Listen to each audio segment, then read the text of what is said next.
Hi all, this is the MakeHaven badging video for the Baby Lock Array embroidery machine here at MakeHaven.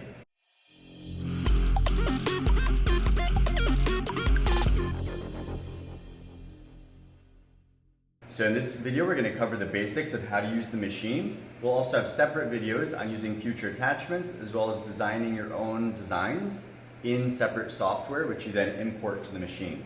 But we'll now start just by uncovering the machine so we can start to look at it. Right over here, we have this little piece of string, and you just pull on this loop up here, and the cover lifts up, and you loop it, and you loop that loop right on that hook, and now we have the machine exposed. That's just easier than trying to take that on and off. Then we'll kind of go over the anatomy of all the things we're looking at here. So starting from the bottom, we have some embroidery threads.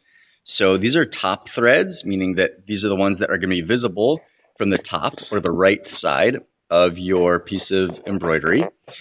For the embroidery threads, in general, 40 weight is recommended, and it needs to be machine embroidery thread.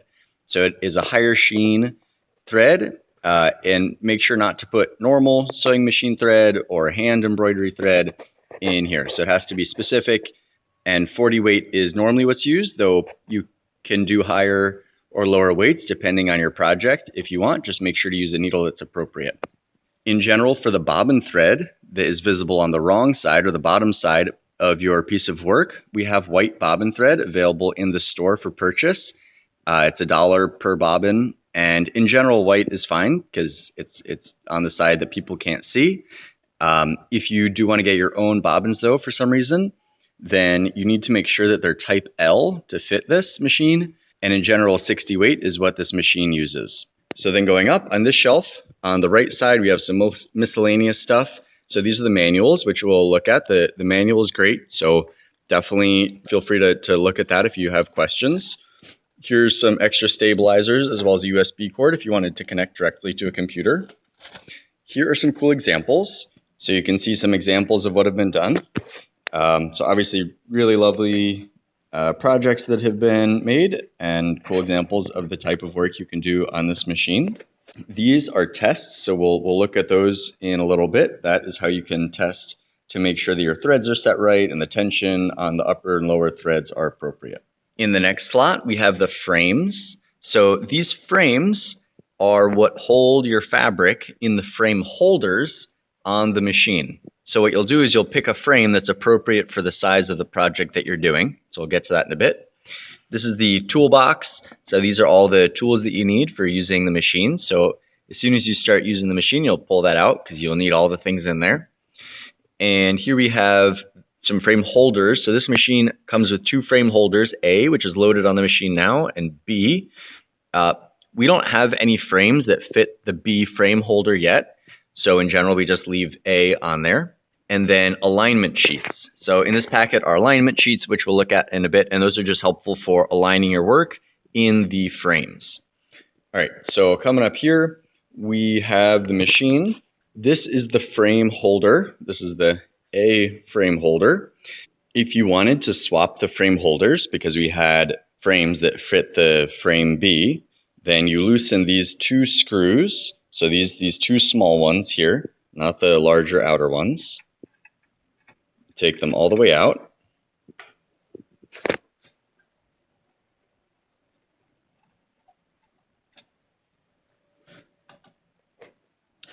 And then just like that, you can now remove the frame holder. And just make sure not to hit the needles down underneath there. So just take that out nicely, and you could swap that out.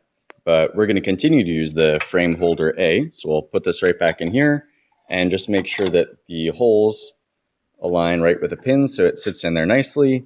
And we'll put the screws back in. When you put these screws in, you want them to be tight. So make sure that you can really tighten them with about as much finger strength as you can muster. You don't want the frame holder to be moving around on you when you're embroidering, because this thing's moving fast. And if this gets loose, then everything will run amok. All right, so here we have our needles, and they're on the needle bars, which you can see when we turn the hand wheel.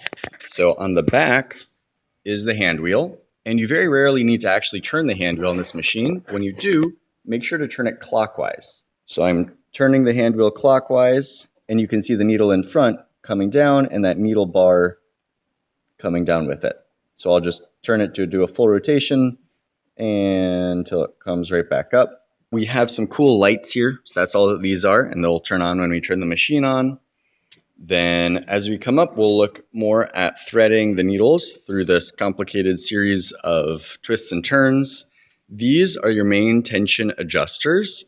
These are pre-tension adjusters and these are post-tension adjusters. Hopefully you don't need to adjust these. You can just adjust these when you need to. And these are obviously the top spools of thread that hold the colors that you use for your embroidery work. And you can see that they're numbered here, so you can just follow the numbers as you are threading the machine. So as we use the machine, you'll get to learn more of the bits and pieces, but that's sort of the basic layout. This is the whole assembly that moves, and then the needle just goes up and down. So this moves in the X direction and the Y direction, and then this is just embroidering in one spot. And then this head moves side to side to select the different threads that you're using. And just as a note, this is a 6-thread machine, so you can do projects with more than 6 threads. You'll just have to pause in the middle to swap threads. All right, so now we're going to look in our toolbox. So I'm going to grab this.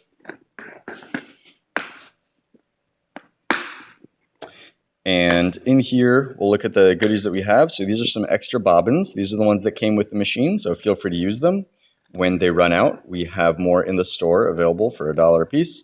You might notice that they're obviously pre-wound, and that's what we recommend using, so you don't have to worry about winding the bobbins properly. They also have little magnets on them, and that helps these bobbins perform really well. So it's best just to use these if you want optimal results. If you really want to wind your own, then that's also an option. You just have to get the special bobbin for that. Here we have some extra needles. So these are the ones that came with them. They are specific to this machine, and we have more available for sale in the back in the store. These are what are called a light ballpoint. So they're not quite sharp and they're not quite a ballpoint, and hopefully they will serve your needs for most projects.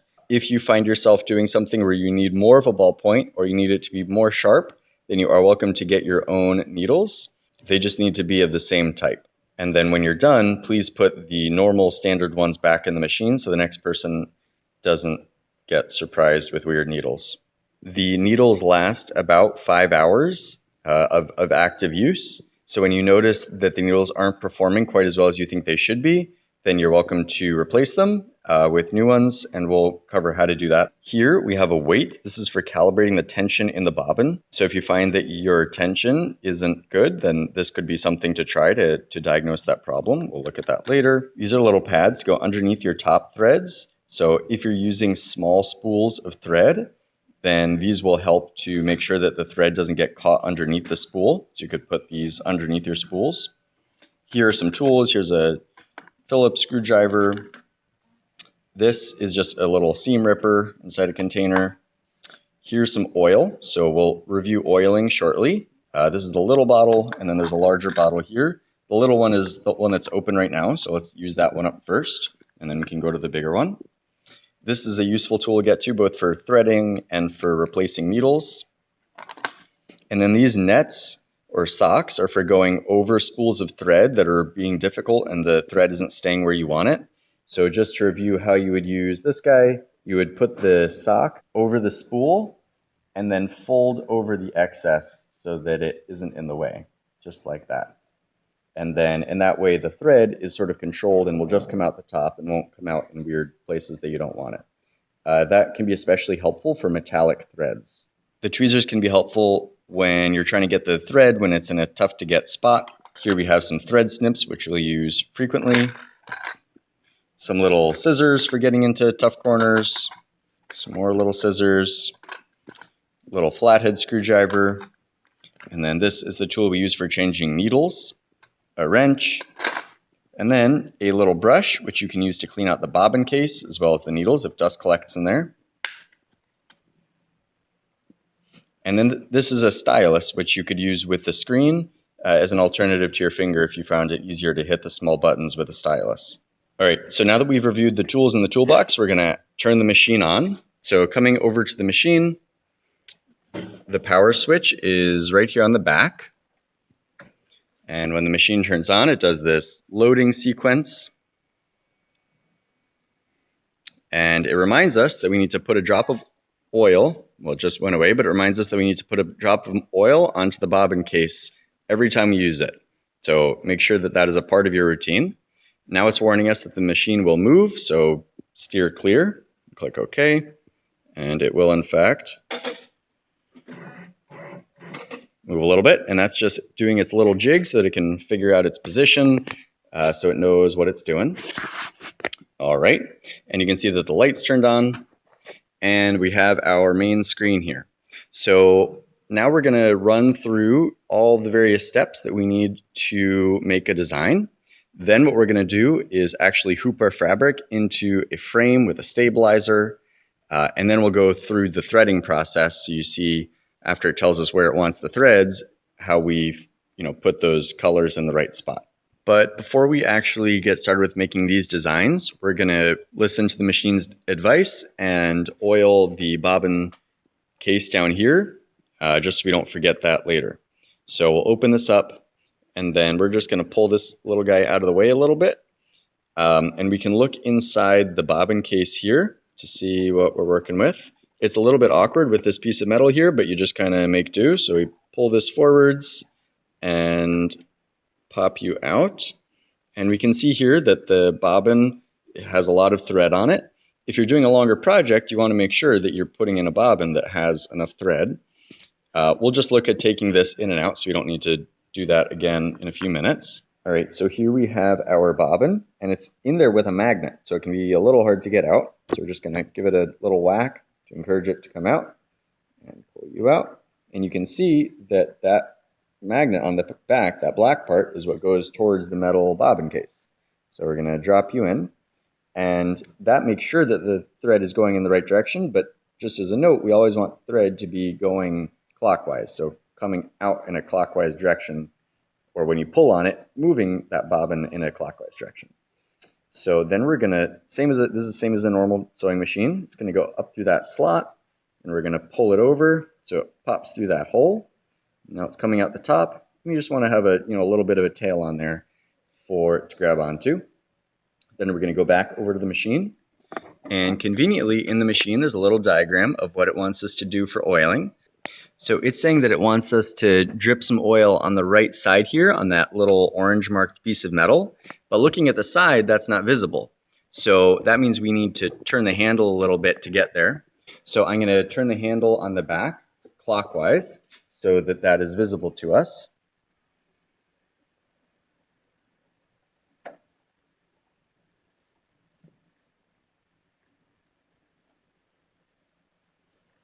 Just like that.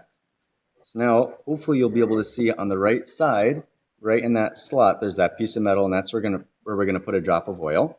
So here's our little oil dropper. I'm just going to put one drop back in there. Just like that. And while we're at it, I'm going to grab the brush just to brush out the inside to clean out the extra little threads. So I'm just going to use this to clean out in here and the little extra threads that get caught all up in here, because we don't need them clogging up this machine when it's moving at 100 miles an hour. So there's some blue threads and red threads, and we're just going to knock all those out.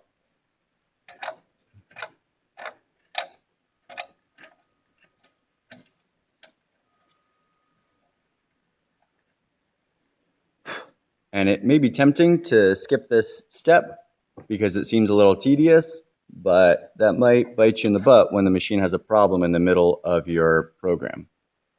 All right, so that looks clean, so we'll reinstall the bobbin case. So this is, again, fairly similar to a normal sewing machine. So with this thread dangling free, we're going to pull this lever back and pop it right in there so that the lever sits right in that little groove horizontally. And then you can just close this. So it'll thread itself. You can just close that right up. So now we're going to run through the interface. So here we have a screen that is going to show our design once we load it. Starting from the top, this is the frame size. We don't have one selected yet, so they're all just sort of grayed out. This is our home button. Obviously, this is a preview button. So once you have a design made, we can preview the embroidery process. This is going to show us the dimensions of our embroidery, so we'll know how big it would actually be in real life. These are some other things we'll look at once they're more useful. And then these are the various design options. And then here are places to store or get designs from. So this is their icon for the machine itself. So the machine can store designs within it. So this is the machine memory. There's nothing in it right now. You know, it has 10 megabytes of memory available, nothing in it. So you can save designs to the machine, but beware that it might get deleted if someone has a program that needs the space and then it's gone. So always make sure if you have a design you really care about to save it, you know, on your own computer or in the cloud or, you know, somewhere else that is protected.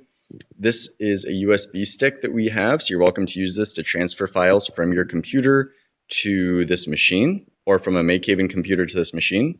There are actually two USB ports, 1 and 2. So 1 and 2. And then this is if you wanted to connect directly to a computer. So we have that USB cord down there. You could plug it directly into a computer. And then this is to connect wirelessly. So you can connect wirelessly to a computer. You can also download an app that you can use to monitor the machine. You're welcome to get that app or to try to connect wirelessly. In general, I would just recommend using a USB because it's more simple and straightforward. One other note is that when you are loading a file onto this machine from a computer, the file types that it will accept are DST, PES, PHX, and PHC. So when you're making designs on a computer, which again we'll go over some other time, and bringing them onto this machine, those are the file types that it can work with. Then down at the bottom, we have that button, and this is for settings. So normally settings is like a gear icon, but here it's just a document. It's page 1 out of 10. So in this page of the settings, it's just showing us how it displays the frame. So that doesn't really matter too much to us. This is showing how it displays the units. Again, doesn't matter too much. The background colors, don't really care. Up top, these buttons just sort of jump through the various settings, so we don't need to click those. This reverts the page to the default settings. So probably best not to hit that unless you mess something up. And that's just full screen mode, which we're already in. So go to page 2. Thread cut initial setting on. We do want it to initially cut the threads, and then the length of the tails that it leaves after or between the cuts. It's set to 0 right now, which is fine. Short stitch delete. So if you import a file that has a really short stitch, in this case less than 0.012 inches, it'll just get rid of it. This leaves a standard tail once it cuts its own thread. The basting distance, so basting stitches around your piece of embroidery, and that's just to attach your piece of fabric to the stabilizer behind it to keep it in the right place so that it doesn't move around on you. And the basting distance, you can just set to how far you want those stitches to be from your design. So 0.2 generally is fine. You just remove those stitches generally when you're done. Acceleration, standard is fine. Needle attribute settings. So this is what you could do if you wanted to assign certain colors to the needle bars from the get-go. So for some reason you always wanted to keep the same colors in the same locations, then you could assign them here. In general, that isn't really necessary for us because a lot of different people use this for different things and they'll move around. So we don't need to anchor them or lock them in position. Next, opening screen, turn that off. It doesn't really matter. Eco mode, shut off, yada yada, screen brightness. The embroidery crosshair positioning laser is useful, so we'll have that on. You can change the brightness of the laser if that was something that's useful to you. We'll get to that later. The light brightness, notifications, volume, etc. We're set to inches because we're in the United States. And the link USB cable. And when you open up a file through the link, you're going to have it go to the embroidering screen. You could change that if you wanted to. Manual color sequence, again, that's off. That's mostly used for machines that are used for the same thing over and over again. And thread sensor, we want on, because that lets you know when you've run out of thread or your thread breaks. And that's obviously a very useful thing. This is just some data from the machine, how long it's been running for, the hours on it. So cool. Next, passcodes. We don't have any passcodes on here. Optimization stuff. Network things. It's connected to the Wi-Fi, so you could monitor it or connect to it wirelessly if you wanted to. There's a guide for using the app. and then it's already updated, so you don't need to worry about updating it. And we'll just click OK to go back to the main screen. Cool. Then these are help videos. So these are super useful. If you forget how to do an operation, you can watch these videos. So here's an operation guide. If you say forget how to, put these in the right place, then it'll tell you. Or there's some videos that'll show you how to do certain things. Those could be useful if you forget how to do a certain thing and don't want to have to watch this whole video again. Then go back here and we'll click this button. And so this is to control the movement of the head back and forth. Say you wanted to thread the needles. So let's say right now we're on needle bar 1. Let's say we want to go to 2. We'll click 2. It'll say, because we've been moving the needles around, it's in an inappropriate stop position. So, okay, sorry about that. But we still want you to go to number 2. So you probably couldn't see it, but I'll click 3 now, and it moves to 3. So that was cool. This button is to move it out of the way. So let's say we had our frame in there, and this head was in the way, and we couldn't get our frame out. You can click this, warning us that it will move. So we click OK. And it just moved this forward, so now it's easier for us to get the frame out, which is considerate. This is the oiling guide. Okay. It's just moving that, more warnings that it's going to move to a good location. And so now it's giving us the instructions for oiling the machine, but we already did that, so we can just click OK. The nice thing about using that function for oiling it is it automatically turns the hand wheel to put that hook in the easiest location to oil. So you could do that if you wanted to not have to turn the hand wheel. And then this is just the needle attribute setting screen, which we already saw because it was page 3 of the settings screen. So we'll just click OK. And then clock, obviously just the clock, doesn't really matter. And then that's the Wi-Fi information. All right, so now that we have that stuff out of the way, we can actually look at the designs. So here, if we look at exclusives, they have some neat things. These are pretty intricate designs. Then these are, just more and more designs to explore. Then it pops up on the screen, has a really great display, so you can get really close and see what that would look like. You can even see some like shading action going on in there, so that's very cool. Then we'll click return, that goes away. This is the test. So if you wanted to do a test, then we can, they're called test bars. It'll put those up there and we'll test those out. Return, return. These are outlines. So if you wanted to put a border on whatever you're doing, you can combine multiple designs, then you'd use these. They have tons and tons of them. Here we have some functional things. So this is to put a border around a buttonhole to make a really strong buttonhole. And then these are various designs that are, either functional for tying pieces together or sort of simple decorative things. Here we have initials if you wanted to write someone's initials. So if you wanted the style, this sort of first, middle, last initial, then these are the letters that arc up. These are the letters in the middle, and these are the letters at the end. So if my initials are L-A-T, so I would go L-A-T, it would look like that. Maybe the letters are supposed to be in a different order. I'm not sure what the traditional order of letters is actually supposed to be, but we don't care anyways, so we'll just return. Here are more letter options. They have all different fonts that you can use. And these are even more fancy fonts with different colors. So there's a lot of different options there. And then obviously you can load your own from the computer. So you can download a gajillion different designs online. And then you can also use different programs to design your own. But we will get to that in a different video. So what we're going to do here is just make a fairly simple design. So let's go here and we'll select this. So let's put a ladybug on here.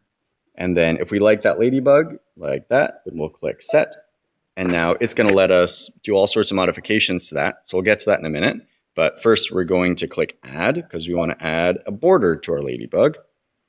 So just like that. And maybe we'll add a diamond border, because why not? Just like that. So we have a diamond border and we'll click set. And now we have all sorts of different options for modifying this. You can also see that it started to populate some of these fields. So it's showing us the dimensions. So it's about 2.5 by 3.5. and it hasn't been rotated. And right now, the piece that we've selected, which is in red, that border only uses one thread color. But let's say we wanted to select the ladybug, and you'll see it's a little bit tricky. So we could move this out of the way, select our ladybug, but that's a little bit silly. Now it says 2 because our ladybug has red and black. But, you know, that's kind of a silly way of having to select things to mess up our design. So we'll put you back, and then we'll look at the select options. So I'll go select here. And then we wanted to select the ladybug. We didn't want to select that square. So I'll click the select button. And now by clicking this button, it'll click through the things that we have on our screen to select. So that's the way that you can select things that you can't really touch with your finger easily. If you want to select everything, you push this button. Now everything is selected. And if you want to select nothing, you push this button and deselect it. You can multiple selection, select multiple things to add. So if you had 5 things on there, you could, right now, ladybug selected, we push set, and then we'll click the next button to select that and click set. Now, obviously, we've selected everything, but if you had more, you could have just selected those 2. All right, so we'll click OK. So I'll click OK. Size, let's say we wanted it to be a little bit tighter to the ladybug, then this symmetrically decreases the size of the whole situation. So you can see it shrinking. Then you can just shrink it up and down, shrink left, right, increase the whole thing, increase side to side. Okay. These arrow keys just move the design, so we can just move it side to side if you wanted to do that. Then here, rotate, pretty obvious. You can rotate by 90 degrees, so we want to do a full rotation, or you just by 10 degrees, if you just want to make it a little crooked. And we'll go backwards 10 degrees, and then 1 degree and 0.1 degree for really fine adjustments. Okay. Then this is to mirror things. So if you wanted to flip-flop it, the direction, that is how you would do that. Obviously, this is already symmetrical, so that didn't do anything. The density. So right now, the density is sort of set to a standard 100%. But let's say you wanted it to be extra dense, meaning more threads in a given area. Then you could increase that or decrease that if you want it to be less dense. Here, this is the thread color picker. So when we go here, we can choose the colors that we want for it. And here, now because we have 2 different areas that are both black, when we go to the color feature, then if we click this link button, everything that is the same color, in this case black, can be edited at the same time if we wanted to change all of the black features to a different color, for example. So let's say for our border, we don't want it to be black, we want it to be green. So then for that, we will go here, and this has in it tons of brands loaded into it. So if you buy a particular spool of thread because you like that color green, then you can select your brand. So let's say the brand is RA or Isacord or Gutermann. Then you can select that brand, put in the number, and it'll know exactly what color it is. Frankly, that doesn't matter too much because all that does is show on the screen the right color. What we'll do here is just click through until it just says embroidery, because we just want basic colors. We don't really care what brand it is. And I'll just say the green is something like that. All right, so now we have green selected for our ladybug. There's also a color visualizer, so it can do color selection, show you different palettes of colors to help you choose.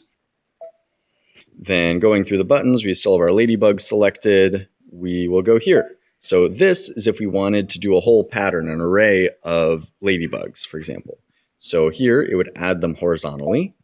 We have 2, 3, 4 ladybugs. Here we can add them to the other side. So now it adds to the right. This changes the spacing. So you click this, and now they're getting further apart. And this gets rid of ladybugs, and this makes them closer together.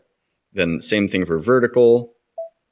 Then this is to cut them into different pieces, which is getting a little morbid. But if we have our ladybugs and we want to move these designs around, then we can actually cut it using this knife tool. So we can change the location that we're cutting by using these arrows. And we can cut and move the different pieces around. Here we can cut vertically. And this is a kind of cool tool. So if you're doing an array of things, then it might not fit in one hoop because you're doing a whole bunch of them. So if you have to re-hoop your piece so that you can continue your design in another piece of the fabric, but you still want it to be all aligned, then you want to put markers on your piece. So here we'll click this button and it'll select the design where we want to put a marker. And then this shows where the marker goes. So we'll put the marker right here. And then if you look really closely, you can see that little black mark, and that will get embroidered in there with a few stitches. And we use that design plus the laser tool, which we'll look at later, to align our design so that you can rehoop it and get it just aligned perfectly again. So that's kind of a niche feature, but it's, you know, useful if you need it. So we will get rid of that because we don't need it. And then we'll click OK. And I'm going to click the undo button because we actually don't want 6 ladybugs. So now we're just back to 1 ladybug. All right, then we have this tool. This is just a copy tool. So now we have another ladybug that we can drag around. So cool, but delete. So then we have this button, which is currently grayed out because we only have one thing selected. So I'm going to go and select everything. Okay, and now this button is available. So this just groups things together. So now these two things are grouped. So anything that we do to one will be applied to both. So we can rotate, change the thread color, make an array, etc. And these two are now considered one that it'll do all those things to. But we don't need to group them for right now. So we'll click undo that. And we'll just select the ladybug. Then this is an alignment tool. So that's actually pretty convenient. So we'll reselect all, okay, align. And in this case, we want it to align it right in the middle. So just like that. And now our ladybug is perfectly centered. Okay. We'll deselect all. Okay. So then this is the applique button. And applique is when you want to embroider a piece of fabric into your embroidery. So we'll click here, and then what this would do, it will show the distance that you want the stitches to go around your design when you embroider it in. So sort of like basting, except that it's just the same shape as your design, and you can change that distance. But this is sort of a more advanced thing. You're welcome to read in the manual about doing applique stuff.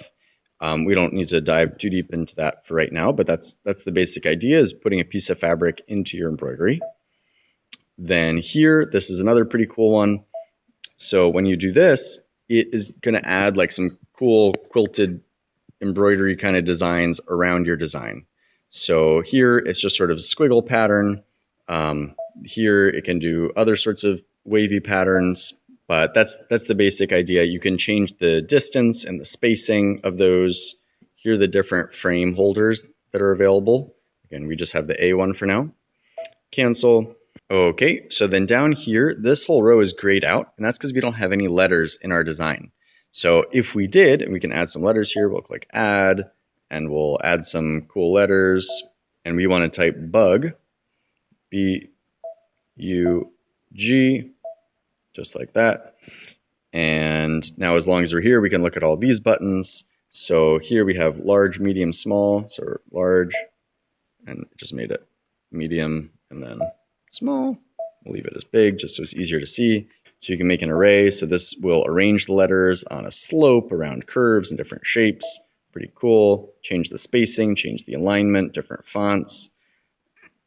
But let's just say for now that we click set because we really like that. Then we can change the text. So here it just brings us back to that text edit screen. Multicolor. So right now all the letters are just the same color. Multicolor says nope, now they're different colors. So we can separately assign colors to each of those if you wanted that. Then these two buttons are sort of opposite of each other. So this one is to split the letters up so you can sort of move them around separately. And then this is to combine them so they act together. And then last but not least, this button is called the jump stitch button. And this tells it whether or not you want it to trim the stitches every time it moves from one place to another place. And in general you do, because otherwise you have to clean up the stitches yourself afterwards. And why do that if you have this fancy cool machine that'll do it for you? All right, so we'll get rid of the bug because that doesn't really add too much here. So let's click delete. It says yes. We'll click OK. Now our bug letters is gone. And now we can click end edit because we're done with that. So here, now it's showing sort of a preview of what it's going to look like. You can see the little laser beam activated on there. Pretty cool. And now another thing it's showing us up top is the frames that are available for us to use. So it's saying the extra large, large, and medium are good, but the small is too small to fit our design. So if we wanted to use the super small one, we would have to make our design smaller than that size, which it is right now. Now we could choose to rotate it.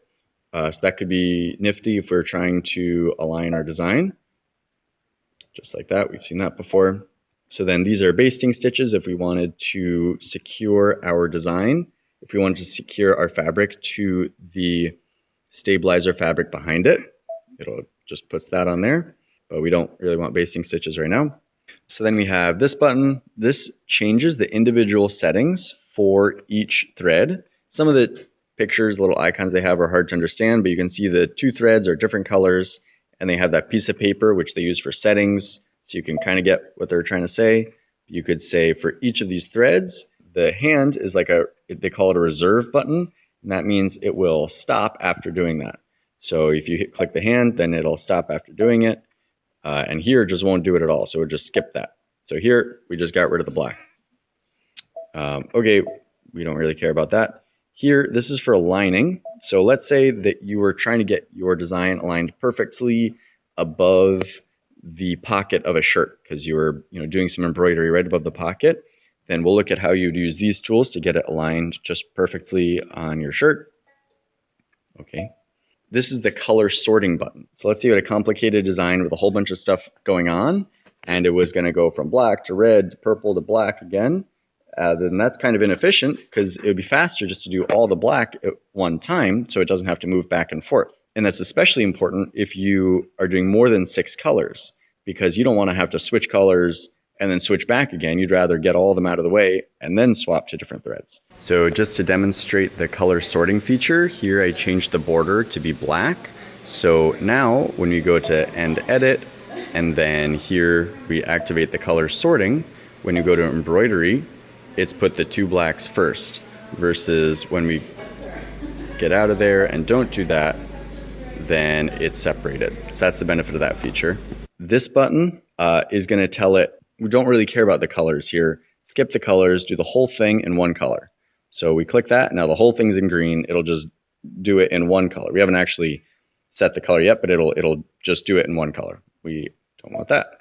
And then this is selecting whether we want to do beginning lock stitches and end lock stitches, and we do want both of those. And then this is to move the position of the embroidery within the frame.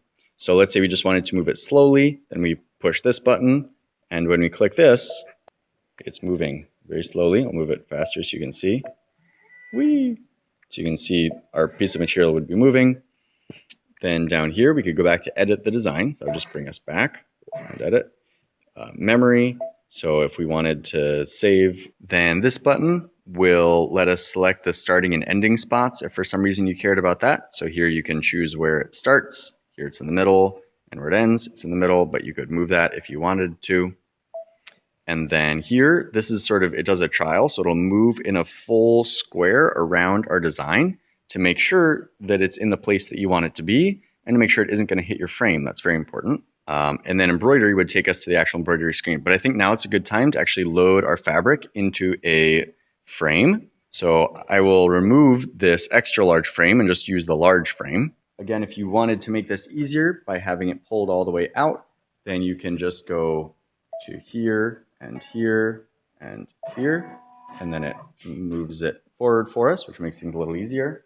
Hopefully you can see my fingers. I'm going to put my fingers on the tops here, just sort of tabs to push on. My thumb's underneath the frame to lift it up. So it's lifted up, and then you can slide it out, and that pops nicely out. So now we're going to load up a frame. I'm going to grab our large frame, and here you can see that we have 2 pieces to each of the frames. When you load a piece of fabric into a frame, it's called hooping.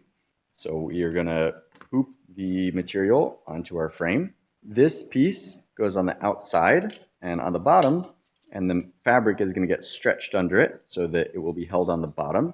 You know that this is the top because it has some writing on the top here, which you may be able to see. Also, this just kind of looks more like the bottom. A piece of woven cotton that should be a nice piece for the demonstration. I'll show you the different types of stabilizers that we have.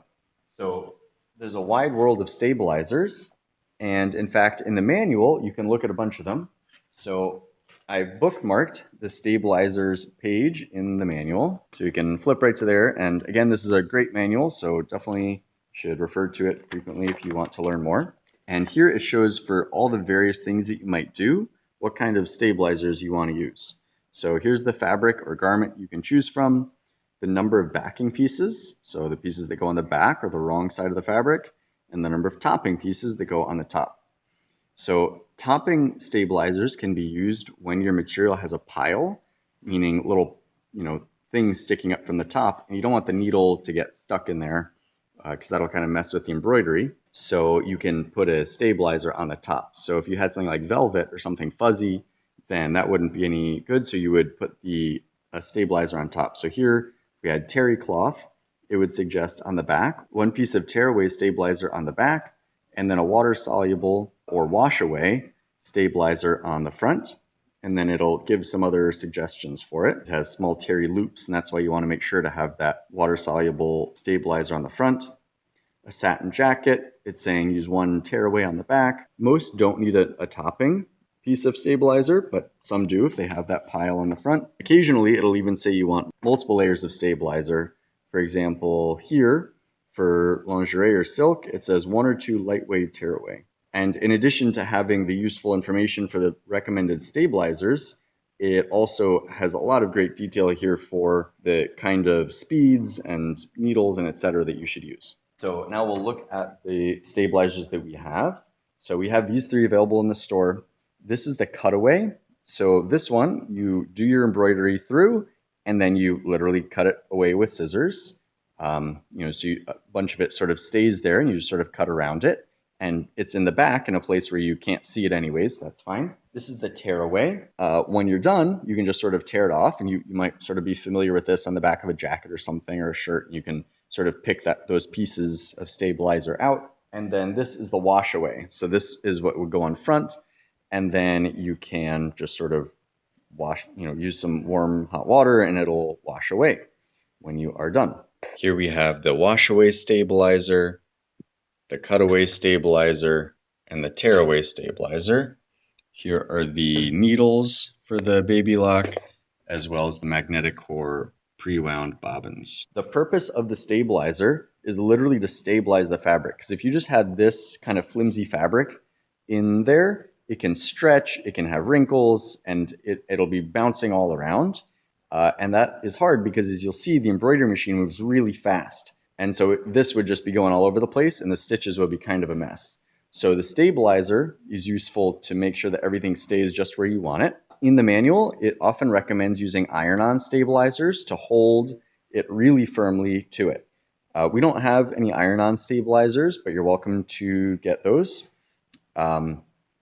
And then there are a lot of other options too. So let's say you wanted to make iron-on patches, then there's other backings you could put on it. So there's a whole wide world there. Let's say your piece of material is smaller than the frame. You can just pin your material to the backing stabilizer. You would hoop this in the frame and then just have your fabric pinned on there. And as another note, if your material is way too big, let's say it's a shirt or a pillowcase or something really large, then you just want to make sure to use binder clips or something to hold your material so it isn't getting caught on things or bouncing all over the place in the embroidery machine when it's moving around. So now to actually load the fabric and the stabilizer into the frame, we're going to take our frame and flip it upside down. And first, we're going to put our fabric, then we're going to take our stabilizer and put this here and slide this down over top, just like that. So now that's nice. And then we're going to use this screw here to tighten it up a bit. So you want that to be nice and snug. One of the tools in the toolbox is this thing, and this is sort of a screwdriver with all different sides on it. So you can use this if you want to help tighten on the various things that need tightening. I'm just going to use my fingers for now.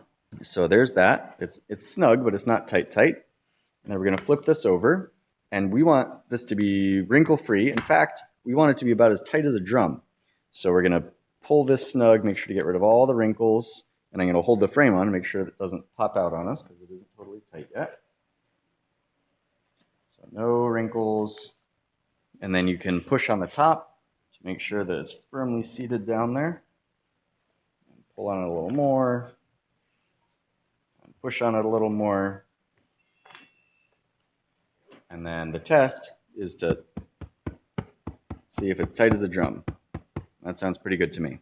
So now this piece of fabric is hooped in the frame, so this is good to go. So now we'll show loading it into the machine. And in terms of putting this in the machine, it doesn't matter which way you put it. So you can do whichever way you want. So then we need to adjust the frame holder to fit our frame size, because you can see it doesn't quite fit as it is now. So we're going to loosen this screw on the left side, and then this screw right in here, the smaller one, and we're going to move it in one click. So like that. You can hear it sort of click into the spot there. And then this is going to slide in. So these pieces of metal here slide in under these tabs, 1 and 2. So you're going to see they're going to click into the location, and we need to lift it up a little bit because it's hitting back here on that sort of platen that it's pushing up against. So we're going to lift a little and click, click. So now it's popped into place. It's nice and secure. Screws are nice and tight so that it isn't going anywhere. Now let's say on our project here, we had our pocket, and there was kind of a crooked pocket. So I'm going to draw in Sharpie. Normally, obviously, you wouldn't do this, but we'll just pretend that this is our little pocket here on our shirt, and we wanted to align our butterfly design above it. So how would we go and do that? We're going to click the alignment button. So here we have this guy, and the alignment point that we want to use is the bottom left of our designs. That's good. If it wasn't, we could just move it. And then we're going to click next. And here it's saying first we want to align that bottom left point. So we're going to now click next. And it's asking us, please align the laser with that bottom left point, which we want to be sort of above our pocket on that left side. So here we have the laser, and we are going to move it using these arrows. So I'm just going to move it to the right, just like that. Let's say we wanted smaller movements. We'll go like that. So we can get it just aligned there with our pocket. So that's pretty good. We'll click next. And now it's saying we want point number 2. And that is to help it sort of figure out the angle. So now for point number 2, it's moved way over there. And that's kind of confusing for us because our pocket's really small. So we're actually going to go back. We're going to go faster and up. And now that is sort of another point along our angle that we're going to align it with. So now we'll click set, and that's sort of the point 2 that we're going to align our pocket with. Now you can see, super cool, it's automatically reoriented our ladybug to align with the design. So here it's showing that that red laser is where the laser is, and that is the spot on our design here. Now that is obviously a little funny looking because our pocket is very small and the ladybug is going to be fairly big, but at least it'll be rotated to be oriented to our pocket. We didn't do a great job of making sure that our fake pocket was the right size for our ladybug design. But now you see how that button is used. Let's check to make sure that our design is going to fit in this frame. So here we have selected, this is the large size frame, and we can hit the preview button here if we want to. So it's showing where it would go in here. We can watch the simulation and click play. And now it goes and is drawing out, showing us what it would do. So it fills in things. You can change the speed, obviously. It's showing our imaginary frame. So now that we've seen the simulation, and that looks fine, we can see what this would look like on different size frames. So this was extra large, here is large, medium, and then the small our design wouldn't fit on. So right now we're hooked up on the large frame. The frame that you select is sort of a balance because you want it to be big enough to contain your design, but it also needs to be small enough so you have extra fabric around the sides of it. Because obviously there needs to be a little fabric exposed so that it can clamp properly on it.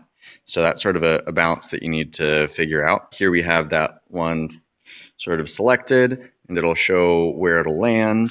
And it looks like there should be enough room, but we're going to test just to make sure. So then we're going to click this button, which will sort of go in around the area to show us what it'll look like.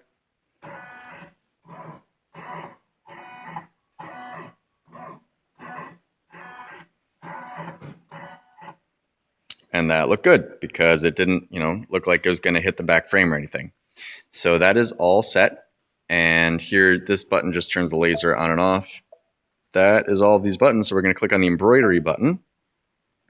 And now we need to figure out the threads. So here it is showing us the 3 thread colors that we have selected. But now it's going to show us where it wants those threads. So it is saying in number 1, it wants red. In number 2, it wants black. In number 3, it wants green. The 4, 5, 6 don't really matter because there's nothing there. Now, incidentally, up here, you can see that we already have those threads in there. Number 1, 2, and 3, red, black, and green. So that's very convenient, but we'll pretend that that wasn't the case because we might not have gotten so lucky. Here it's sort of showing the progress. So first it'll do black, then it'll do red, and then this long last section is green. We can select the different needles on there as it'll click through, which will be important in a minute. Embroidery setting would be going back to the previous screen. Here we could say we want it to stop after that color. So we'll put a little hand there so it would stop after it did the black before it does the red. So then this button here is for swapping the threads. So let's say that it wanted the red to be on number 2 and the black to be on number 1, but in fact on here they're the other way around. Then we could swap them. So you would press this and say we want to swap these two, and it would swap them. So that is convenient, but we actually don't want that. So I'll just deselect and click clear. Yes. Oh boy. Here it's showing us that we have selected just the 1, 2, and 3, and then these have, the information has been cleared. So, that's fine for this design. We'll click close. Let's say that we needed to load the threads in where it was asking us for them. So this button would let you manually change the specific settings for that thread, which we don't need to do. This changes the position of the needle and the frame along the program. So let's say we were restarting this and we wanted to back up a few stitches so that we were overlapping a little bit. Then we could go -10 stitches or something. Or let's say we wanted to go to a certain position because we had already half finished this and then we had to take a break and come back. Then if we'd seen exactly where along the program we'd stopped, we can go back to that position. So it's saying this has a total of 1,726 stitches. So if we saw that we stopped around number 1,020, then we could go to that position and it would start there. Or you could just type in the number of the stitch because sometimes there are many, many thousands of stitches in a program. So that's pretty neat.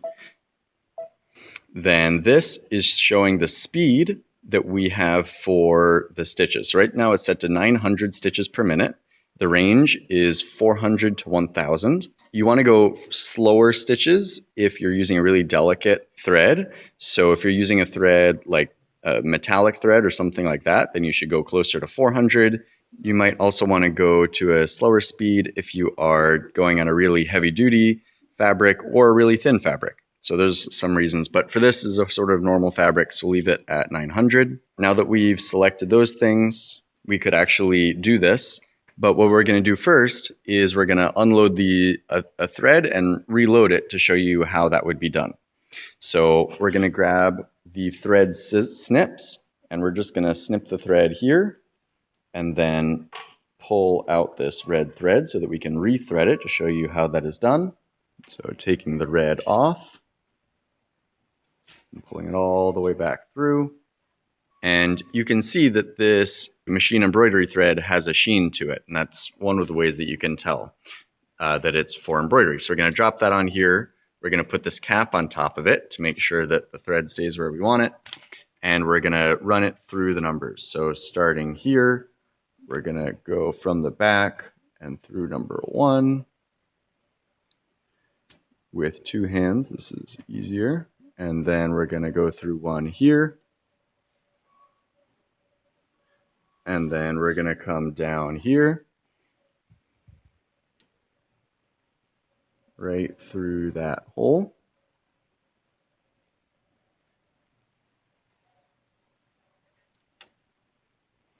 And then it's going to go under this little hook. So now that we've gone under that hook, we're going to loop around this tension knob, just like the arrow shows here. So it shows you looping right around.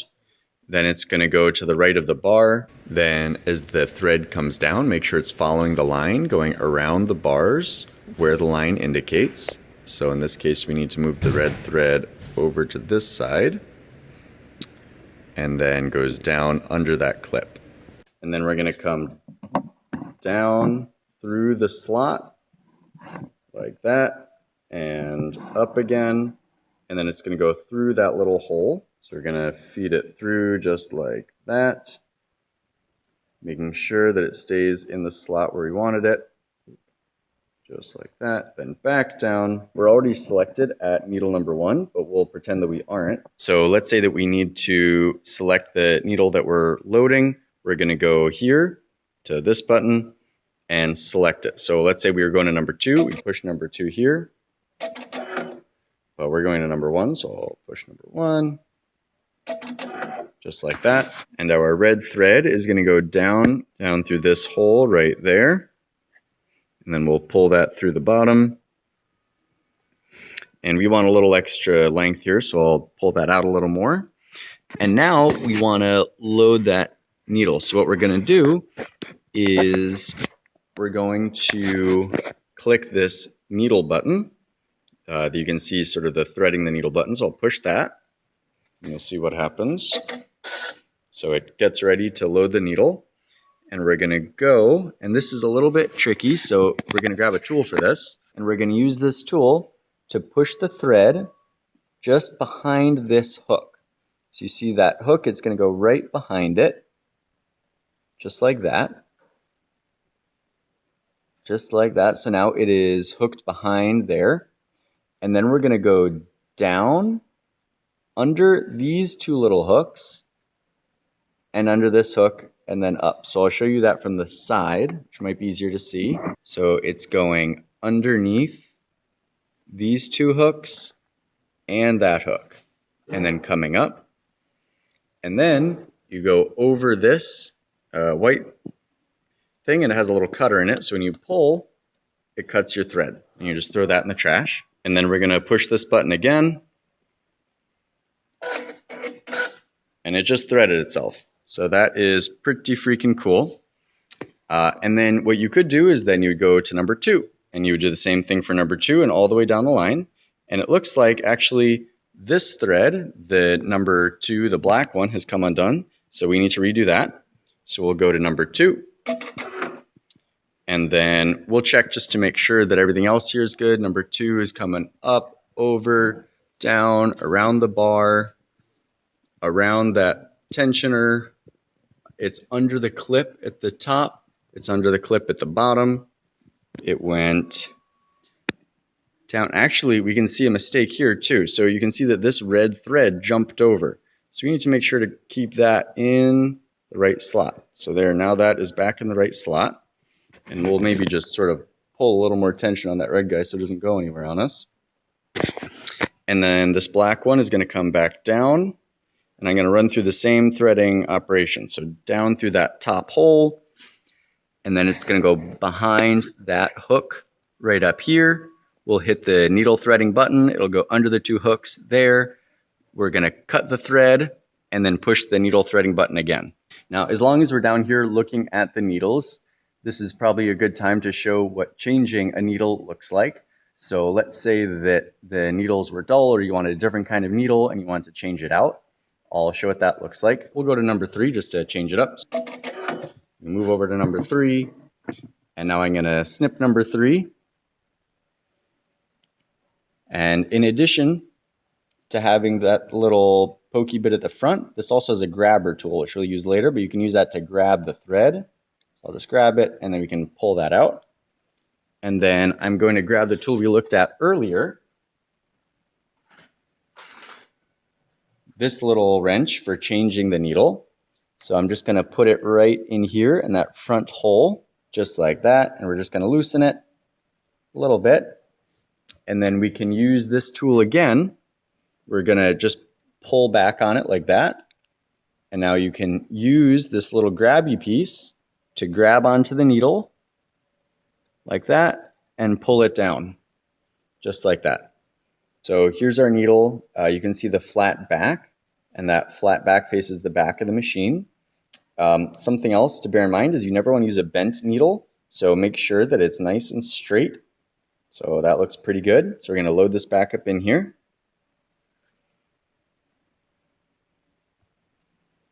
So what we're going to do is we're actually going to use this hook tool again, and we're going to expose that little piece and clamp onto it just like that, with the flat part of the needle facing the back. So we're going to load the needle up in there. So this is hard to see, but in that little window right at the top above the screw that we're tightening, you should hopefully be able to see the needle popping up through there, right there. And you want it to be seated all the way up just like that before you tighten it. So once you can see that the needle is all the way up there, then we can take the wrench and retighten this screw just like that. All right, so now that needle is replaced, the same one, and nice and tight again, and then we can just let go of it like that.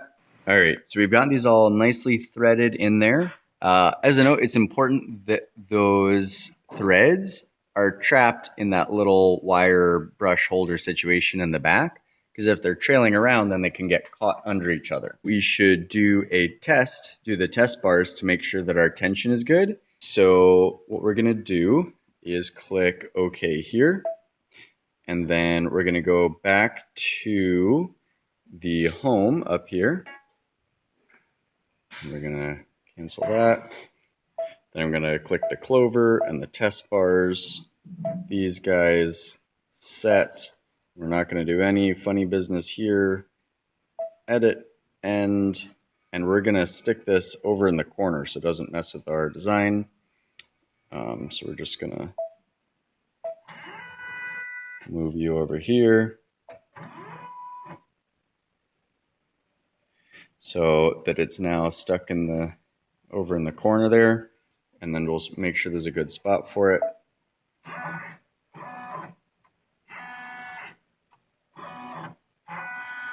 Cool. Does that look good? So now I'll go to embroidery, and it's going to test these for us. We don't really care what it thinks the colors are because we're just testing for the tension. So that all looks fine. We'll click lock. And now the start stop button is glowing, so this is good to go. So we'll click go.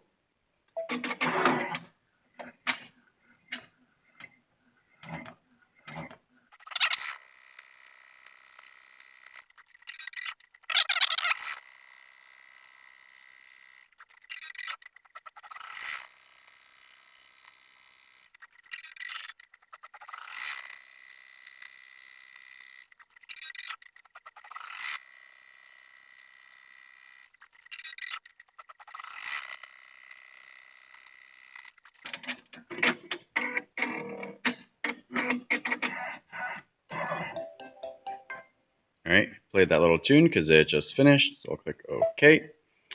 And then we're gonna take this out so we can look and see how it did.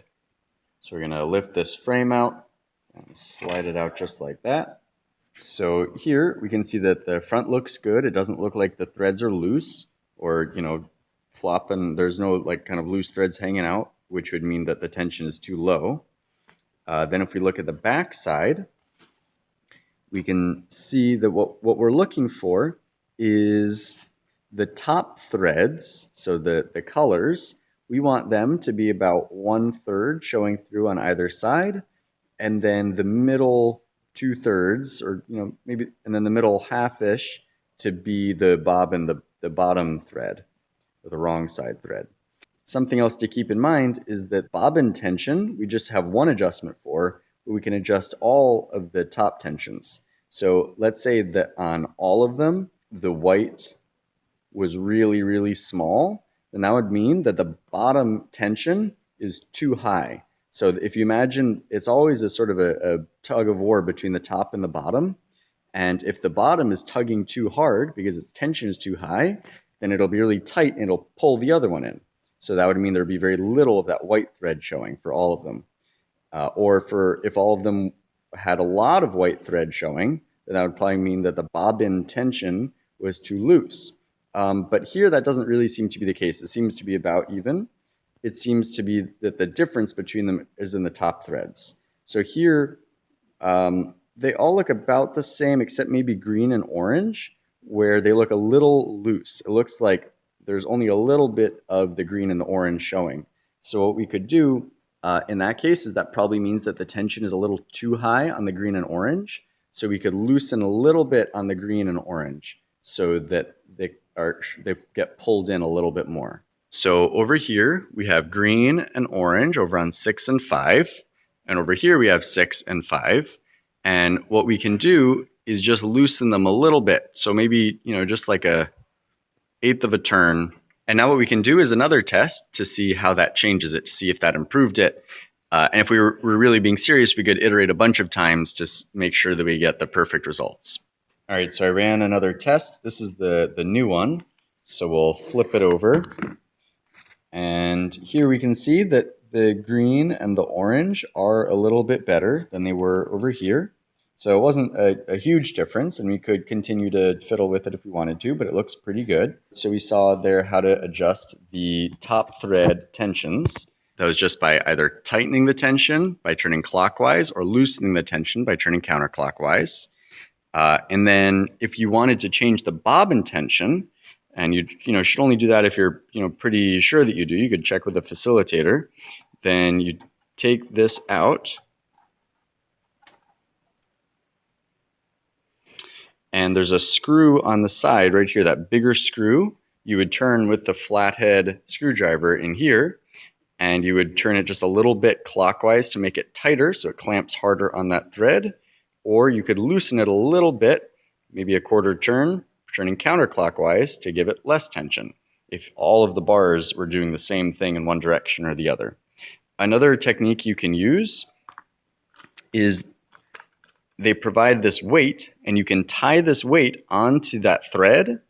And then what you do is the hope is when it's properly tensioned is this weight is just the right amount, so it slowly pulls the thread out. And you can adjust the tension with that screw to get it just to the right amount. So to show what that looks like, I've tied the weight onto the end of the bobbin thread, and you can see that the weight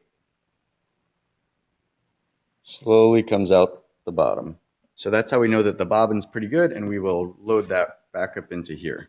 All right, so I got our program reset up here. So we're gonna give this a whirl. We're gonna click lock, and we'll click start stop.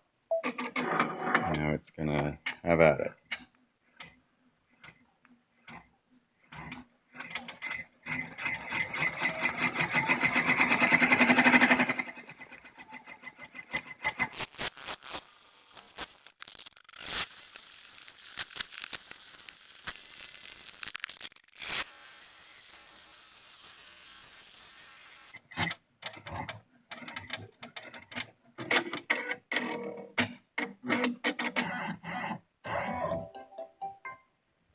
Ta-da! All right, so you may have noticed that this is sort of a weird looking ladybug, and that is because the colors are reversed because I messed up while I was rushing. So you can see it's supposed to be sort of a black head with the black dots, and what happened is in the embroidery screen, it was 1 set to black, 2 set to red, and here they're the other way around. So in my haste while I was resetting it up, I didn't notice that, and I should have gone to swap threads and then gone to 1 and 2, swap them, and now it would have done it properly. But now we just have a new species of ladybug. So that is pretty cool. The lower left corner of this diamond is sitting right at the corner of that pocket. So, weird looking though it is, that is how we designed it. So that came out well, but let's just review a few of the things that could have gone badly. So a top thread could have broken, and it would know if it did, and it would stop. What you would do in that case is you would just rethread the needle, and then you'd go back a few stitches. So you would, with that button, just go minus, say, 10 stitches, and then start over again.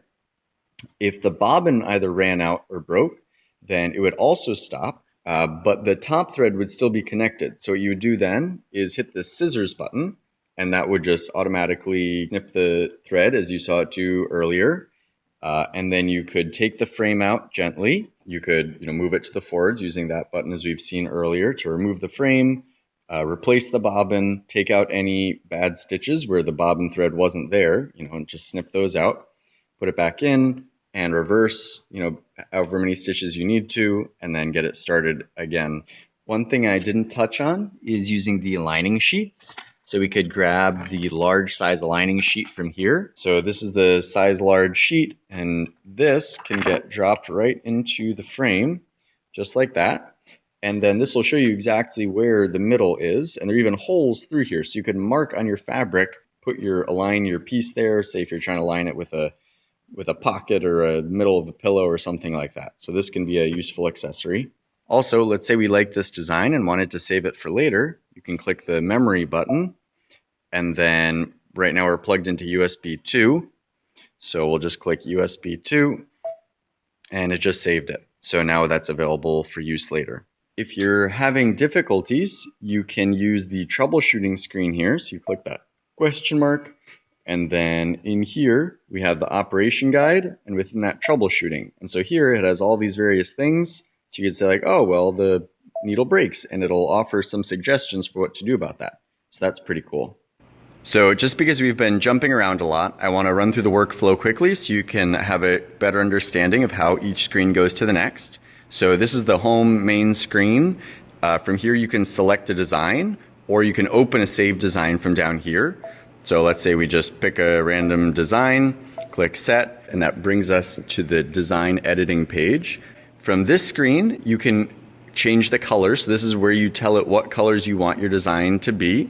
Then you could go backwards by clicking add, adding a new design to it. So here we've added a horse, and then they're on top of each other, but there's two designs here. And then from there, you could go forwards by clicking edit end, and that would bring you to the embroidery settings screen, or you could skip right to the embroidery screen by using the embroidery button with that little jumping arrow. So if you knew the settings were good, you could just skip right to that, or you could click edit end. It's saying we need a larger frame, so we'll just delete the horse. And so now we're going to click edit end. Then from this screen, this is the embroidery settings screen. We can change these settings, and then we go to the embroidery screen. So from here, you actually make sure that the colors of thread on your machine match what it says it wants here. You can move around the colors that it's requesting here so that it matches, or you can match the spools on there to what you're seeing on the screen. Then from there, you just click lock and the start button. So there's a lot of buttons and settings and whatnot, but really there's pretty much 4 basic screens that go from one to the next until you end up here, and then you start your program. So those are the basics of using the embroidery machine. Like I said, we'll have videos on doing more advanced things like designing it in other pieces of software. Also, hopefully over time, we'll be getting more frames for embroidering hats and stuff like that. So now I'm just gonna clean up. So I'll take my piece of embroidering out, put the frames away, clean up the extra threads, put everything back in the toolbox, and I'll show you what it looks like when it's done.